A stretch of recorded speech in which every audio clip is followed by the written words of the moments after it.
Moi, je reste heureux si je garde le côté pédagogique. J'ai toujours besoin d'enseigner. Je trouve que c'est valorisant, ils sont très peu nombreux. Et ce sont tous voilà, des élèves avec un handicap, peut-être avec une étiquette. Mais tous, c'est vraiment. Je peux faire du travail individualisé.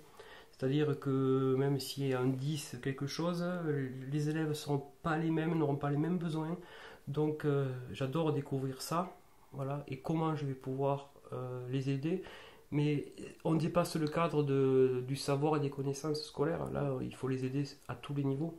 Donc il y a le fond, c'est l'école. Mais après, le reste, c'est comment évoluer dans la vie, comment tu vas trouver des obstacles, toi, ton handicap, comment tu vas pouvoir te projeter dans un futur métier malgré tes difficultés. Voilà, il y a tout ça. Et puis après, il y a le côté humain, puisque ce sont des élèves qui sont accompagnés par des aides humaines. Et donc, je dois aussi coordonner ces aides humaines qui peuvent être nombreuses dans un collège. Voilà. Et j'avoue que je préfère le côté humain avec les enfants, parce que les adultes, c'est bien, mais c'est là où je m'y retrouve un peu moins. C'est-à-dire, je le fais, mais voilà, je trouve que ça a pris une part là, maintenant, il y a plus en plus d'accompagnement, et je gère plus des fois de l'adulte que mes petits-enfants que j'adore. T'as un beau sourire quand t'en parles, et qu'est-ce qui te plaît tant dans ce métier? Écoutez, c'est que je regrette un truc, c'est de ne pas avoir, vous savez, pris des notes. Pris des notes sur des anecdotes, j'aurais fait un super bouquin. Parce que là, on touche, quand on est dans l'handicap, on touche, il n'y a pas de filtre, il n'y a pas de mascarade. On touche, et j'adore les situations qu'on peut vivre. C'est du brut, et chaque jour, je ne sais pas ce qui va m'arriver. Donc c'est pour ça le matin, je pars. Alors des fois, je rentre le soir, je suis épuisé des situations très dures, mais et quand je rentre le sourire, c'est que en fait, c'est des fous rires des fois, enfin, je sais pas ce qui va m'arriver. Voilà. Quand j'étais prof de techno, je savais que j'allais cette classe, il va falloir que je sois dur parce qu'il fallait les tenir, il va falloir que je m'arrête 50 fois parce que voilà, je savais qu'à cette classe, j'allais me régaler à faire ça. Mais c'était déjà c'était écrit le matin. Là, je, là, je m'en vais et je sais pas ce qui va m'arriver. Et ça, c'est top. Voilà. C'est de dire à chaque jour, j'ai un nouveau défi, à toi de t'adapter. À toi de t'adapter. C'est pas eux à s'adapter. Voilà. Et après, je leur demande. C'est ça qui me plaît. Je sais pas, c'est les surprises. Donc ça, ce que tu fais, c'est dans le cadre d'une classe spécialisée, Ouais.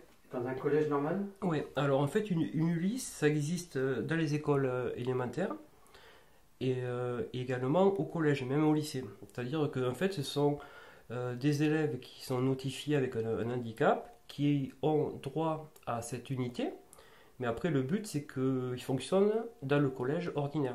Donc ils peuvent aller dans des inclusions de cours, normales. S'ils ont au niveau mathématique suffisant à suivre les cours de leur classe d'âge, ils y vont. Par contre accompagnés, après il faut adapter, les évaluations peuvent être adaptées, du tiers-temps, mais le tout c'est que en fait on est là pour qu'ils suivent leur parcours en parallèle avec les élèves ordinaires. Voilà, avec toutes les difficultés que ça peut avoir, mais le but il est là. Je crois que, je crois que le terme coordonnateur ou coordinateur est adapté. Voilà. Je, je suis un coordonnateur. C'est-à-dire que il faut que plusieurs corps de métier. Voilà. Il faut que j'arrive par exemple, si je prends l'exemple d'un élève, il faut que j'arrive à coordonner tout ça pour que son parcours soit réussi. Donc coordonner, ça va être avec du médical. Donc ça veut dire que s'il y a des kinés, ergo, orthophonistes qui doivent venir au collège,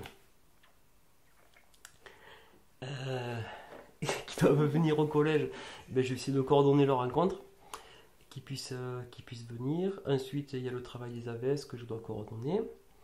Et puis après, le côté pédagogique, est-ce que je dois faire aussi le lien avec tous les profs en inclusion de ces gamins-là. Donc tout ça, ben, c'est de la coordination. C'est-à-dire que sur plusieurs pôles de secteurs d'activité, je dois essayer de tout coordonner au mieux pour que tous fassent un bloc et qu'ils avancent. J'ai instauré un truc, c'est-à-dire que bon, mes élèves, normalement, s'ils arrivent en sixième, on va voir 4 ans ensemble.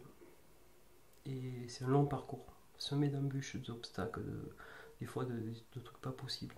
Et puis, à à la fin de, quand ils arrivent en troisième, il y a deux solutions.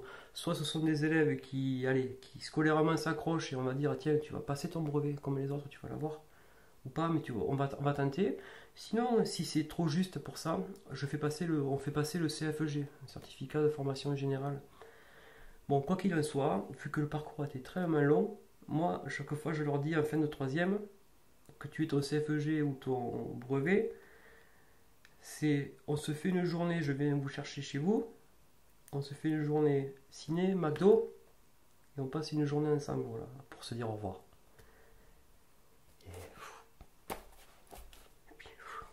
Voilà, il y a tout. Hein.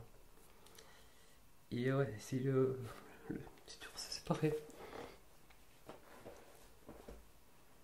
Et en fait, ouais, je suis satisfait. Ce jour, ça arrive parce que je me dis, parcours fini, on est arrivé aux objectifs. Et puis, surtout qu'ils sont casés ailleurs, je le sais, parce qu'il y a ça aussi. Et puis ce jour-là, ouais, c'est du. Alors, je le vis là, je suis dans l'émotion, mais quand ils sont partis, je pleure pas. Je suis heureux pour eux. Voilà, je suis heureux.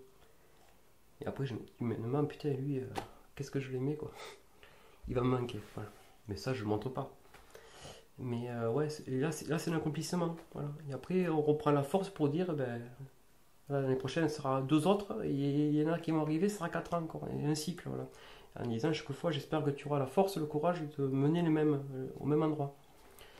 Repartir à zéro, c'est dur, voilà, chaque fois. Donc, voilà, c'est comme si il y avait une équipe qu'on formait, et puis après, mais c'est assez, comme c'est réduit, on ne peut pas considérer que ça comme une classe classique.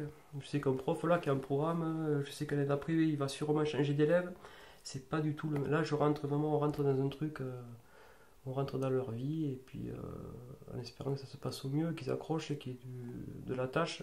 Il n'y a que ça qui fait avancer aussi. Il ne faut pas rentrer dans l'empathie totale. Hein, après, il faut rester juste. Mais je sais qu'aussi pour les gens qui travaillent avec moi, il y a beaucoup ce sentiment-là où c'est dur pour eux quand ça accroche vraiment, c'est dur après de se séparer. Hein. Bon. Satisfaction, c'est qu'ils partent heureux et qu'ils le touchent, on sort de l'école, on fait la fête, on va au McDo.